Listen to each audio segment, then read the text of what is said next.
Magandang araw mga ka-discovers, viewers and subscribers.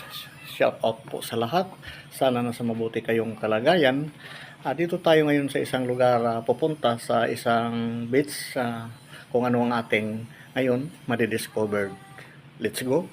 Ito yung mga daanan at makikita natin. Ganito na yung kuiba dito.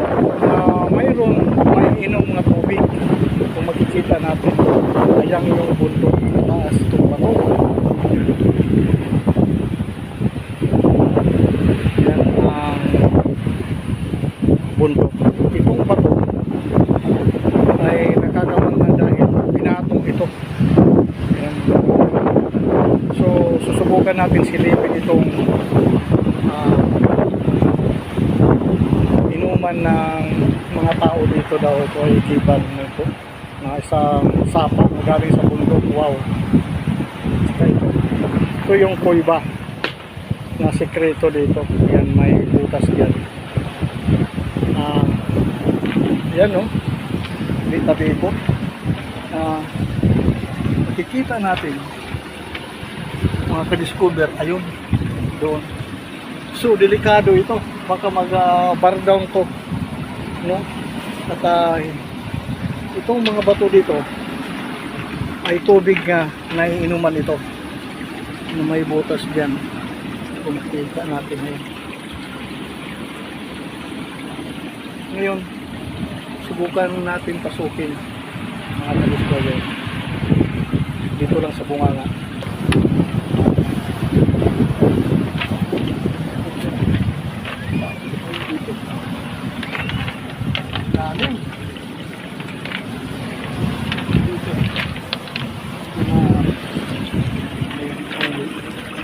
Naman sa loob.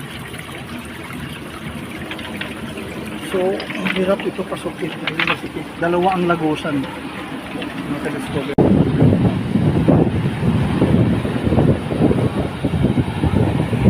Mga istorya makikita natin sa gilid ng daanan ng tubig. Ito. So, titikman nga natin itong tubig kung matabang. Matabang nga. Mga ka-discover, naiinom nga. Napakaganda mga agits. Ito pa. Wow, amazing.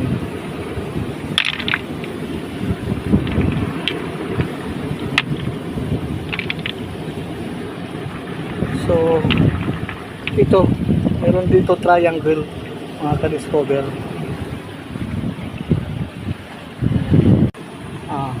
Engraved tabas.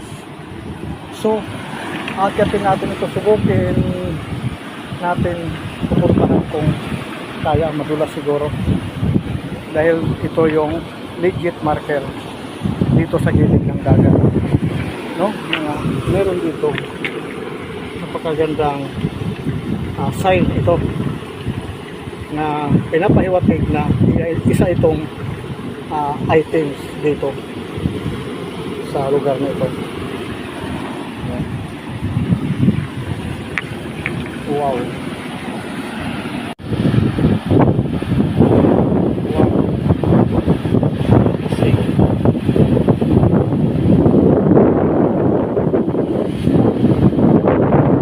Ito yung dagat na talaga sa yung malalaking mga bato. Thank you for watching.